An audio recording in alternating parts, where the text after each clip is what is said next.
So yan po, narito po tayo ngayon sa landfill po no, ng Kalayaan, Laguna. Okay. Yan, makikita niyo po mga design po dito. Oh. Yan. Design po yan ni Kuya Rico Bustillo. Yan. Yung mga sunflower po, mga recyclable.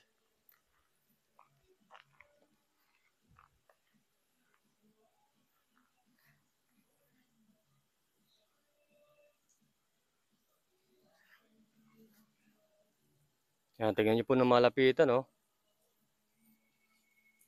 Ah, may nagdidilig po magandang babae doon, no?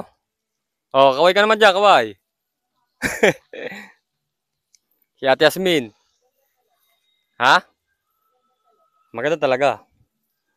Yan, tingnan niyo po yung sunflower, oh. Gwapo sa goma. Yan. Yan. Diba, ang ganda? Mga recyclable po, oh.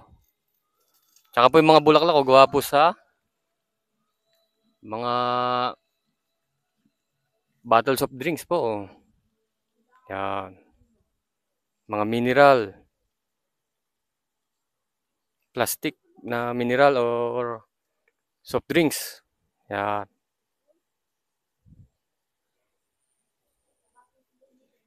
Yan, narito po tayo ngayon sa landfill, oh, di ba? Ng Calayan, Laguna. Ito niyo po kung gaano kaganda ang design po, oh. Yan, mga recyclable po. Recyclable garden. Yan. Okay. Bye-bye.